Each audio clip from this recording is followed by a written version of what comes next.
I started by vlogging at around 2:30. It's afternoon here. Just because आज morning to अमन ਦੇ throat 'ਚ ਕਾਫੀ ਜ਼ਿਆਦਾ pain ਸੀਗੀ. Sorry ਪਿੱਛੋਂ dishwasher ਦੀ ਆਵਾਜ਼ ਆ ਰਹੀ ਹੋਏਗੀ ਤੁਹਾਨੂੰ just because we are moving out. So I was cleaning all the dishes so that ਅਸੀਂ ਥੋੜਾ ਜਿਹਾ clean house ਛੋੜ ਕੇ ਜਾਈਏ. I have packed all the garbage in the different bags and ਉਹਨੂੰ ਵੀ ਅਸੀਂ ਜਾਂਦੇ ਜਾਂਦੇ throw ਕਰਾਂਗੇ. And moreover ਜਿਹੜਾ ਸਾਡਾ maximum ਸਮਾਨ ਸੀਗਾ ਉਹ ਤੇ ਕੱਲ ਚਲਾ ਹੀ ਗਿਆ ਸੀਗਾ. And little bit ਰਹਿੰਦਾ ਹੈ ਉਹ ਅਸੀਂ ਅੱਜ ਲੈ ਜਾਵਾਂਗੇ. And we are all set to go. But we are just waiting. Arsh is sleeping. We are just waiting Arsh to get up. ਜਿਸ ਤਰ੍ਹਾਂ ਹੀ ਉੱਠੇਗਾ ਉਸ ਤਰ੍ਹਾਂ ਹੀ ਅਸੀਂ ਨਿਕਲ ਜਾਵਾਂਗੇ. ਅਸੀਂ ਆਪਣਾ breakfast and lunch ਦੋਨੋਂ ਕਰ ਲਿਆ ਸੀਗਾ. This is the complete Whitehorn area. ਜਿੱਥੇ ਅਸੀਂ stay ਕਰ ਰਹੇ ਸੀਗੇ. ਅੱਜ ਤੁਹਾਨੂੰ garbage ਦੇ bins ਜ਼ਿਆਦਾ ਦਿਖ ਰਹੇ ਹੋਣਗੇ. Just because ਅੱਜ garbage collection day ਸੀਗਾ. And this was the place where we were staying. And ਅਸੀਂ check out ਕਰ ਰਹੇ ਹਾਂ ਇੱਥੋਂ. ਬਹੁਤ ਡਿਫਿਕਲਟ ਹੋ ਗਿਆ ਸਨੋ 'ਚ ਵਾਕ ਕਰਨਾ ਜਸਟ ਬਿਕਾਜ਼ ਹੁਣ ਰੀਸੈਂਟਲੀ ਫਾਲ ਹੋਈ ਸੀ ਕੱਲ੍ਹ ਐਂਡ ਕਾਫੀ ਜ਼ਿਆਦਾ ਦੇਰ ਫਾਲ ਹੋਈ ਸੀ ਉਸ ਤੋਂ ਬਾਅਦ ਚੱਲਣਾ ਥੋੜ੍ਹਾ ਡਿਫਿਕਲਟ ਹੈ ਇੱਥੇ but still we are doing I'm just waiting for AJ to come so that ਅਸੀਂ ਅੱਗੇ ਜਾਈਏ ਐਂਡ ਮੇਰੇ ਸ਼ੂ ਵੀ ਗਿੱਲੇ ਹੋ ਗਏ just because we don't have snow shoes ਇੰਨੀਆਂ ਸਾਰੀਆਂ ਜੈਕਟਸ ਦੇ ਨਾਲ ਅਰਸ਼ ਨੂੰ ਪੈਕ ਕਰਨਾ is quite difficult that is a task but managing to do so waiting for AJ AJ Ajo! Now Aman has taken the charge of pram. हाँ जी yes मैं video बना रहा हूँ बेबी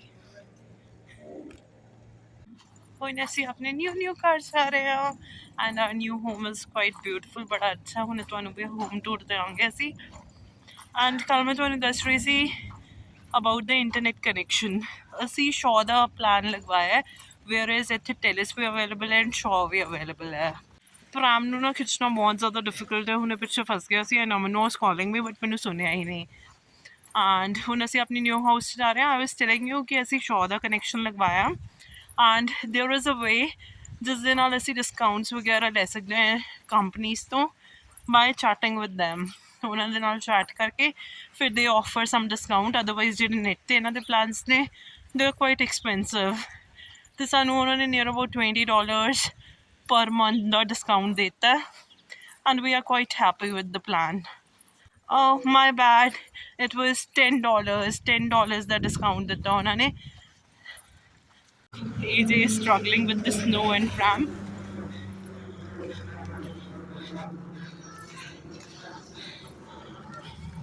ਜਿਹੜੇ walkways ਹੁੰਦੇ ਜਿੱਥੋਂ ਉਹਨਾਂ ਨੇ snow side ਕੀਤੀ ਹੁੰਦੀ ਉੱਥੇ ਤੇ ਲੈ ਕੇ ਜਾਣਾ it's quite easy but ਜਿੱਥੋਂ snow side ਨਹੀਂ ਨਾ ਕੀਤੀ ਹੁੰਦੀ ਉੱਥੇ ਪ੍ਰਾਮ ਨੂੰ ਡਰੈਗ ਕਰਨਾ ਇਜ਼ ਕੁਆਇਟ ਡਿਫਿਕਲਟ ਕੈਨੇਡਾ 'ਚ ਦਿਸ ਇਜ਼ ਦ ਪਲੇਸ ਜਿੱਥੇ ਫ੍ਰੀ 'ਚ ਪਬਲੀਕੇਸ਼ਨਸ ਹੁੰਦੀਆਂ means basically employment and rent ਵਾਸਤੇ you will get and garbage ਕਿੱਥੇ ਕਿੱਥੇ ਥਰੋ ਕਰਨਾ ਉਸ ਦੀਆਂ ਡਾਇਰੈਕਸ਼ਨਸ ਵਾਸਤੇ you get the information here ਹੁਣ ਮੈਂ ਅਰਸ਼ ਨੂੰ ਡਰੈਗ ਕਰ ਰਹੀ ਹਾਂ and just because Aman was little tired ਇਹ ਆਸ ਪਾਸ ਦਾ ਸਰਾਊਂਡਿੰਗ ਏਰੀਆ ਹੈ where we got shifted and ਇੱਥੇ ਹੁਣ ਸਾਡਾ ਘਰ ਹੈ I'll give you the complete home tour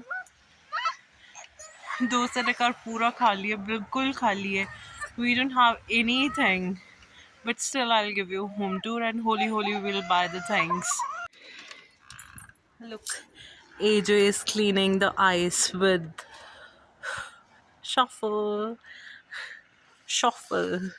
I don't know what it is pronounced as sorry snow ਇਕੱਠੀ ਕਰ ਰਹੇ ਹੋ ਬਿਕਾਜ਼ ਥੋੜ੍ਹੀ ਜੰਮ ਗਈ ਹੈ ਅਤੇ ਉਹ ਆਈਸ ਦੀ ਫੋਰਮ 'ਚ that's why I mentioned ice right and ਇੱਥੋਂ ਅਸੀਂ ਐਂਟਰ ਕਰਾਂਗੇ ਦਿਸ ਇਜ਼ ਦ ਕਲੋਜ਼ਟ ਜਿੱਥੇ ਅਸੀਂ ਆਪਣੀ ਜੈਕਟਸ ਵਗੈਰਾ ਰੱਖਾਂਗੇ ਰਾਈਟ ਐਂਡ ਸ਼ੂਜ਼ ਵਗੈਰਾ ਰੱਖਾਂਗੇ this is fridge area and this is our drawing room a big nice drawing room and ਇਹ ਸਾਡਾ ਕਿਚਨ ਏਰੀਆ ਹੈ ਐਂਡ ਇੱਥੇ ਅਸੀਂ ਆਪਣਾ ਛੋਟਾ ਜਿਹਾ ਡਾਈਨਿੰਗ ਟੇਬਲ ਰੱਖ ਸਕਦੇ ਹਾਂ let me switch on the light and show you yes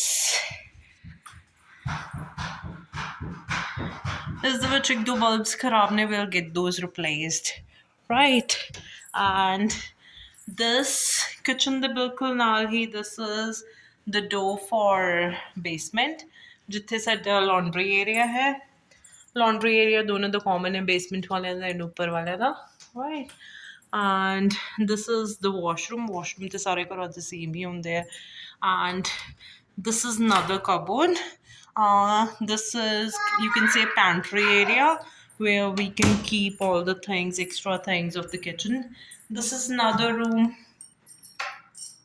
एक ਹੋਰ bedroom है and ਇਸ ਦੇ ਨਾਲ ਬੜੀ ਪਿਆਰੀ closet ਹੈ though this is a small one ਛੋਟੀ closet ਹੈ because the room ਵੀ ਥੋੜਾ ਛੋਟਾ ਹੈ. This is not the master bedroom. And ਫਿਰ ਉਸ ਤੋਂ ਬਾਅਦ walk ਕਰਕੇ this is the den area. Say hello, Harshrat. This is the den area. ਅਸੀਂ ਇਹਨੂੰ ਅਰਸ਼ ਦਾ play area ਬਣਾਵਾਂਗੇ and ਇੱਥੋਂ we can go to the backyard. ਇਹ ਪਿੱਛੇ ਜਿਹੜਾ ਹੈ that is garage, right? And this is the backyard ਪਿੱਛੇ ਪੂਰਾ. Summers will enjoy this backyard. Along with that, as at the third room. If we count then as a room, the third room hai. Otherwise, this is the second room. It's a dressing area, right? And this is the walk-in closet. Pretty big.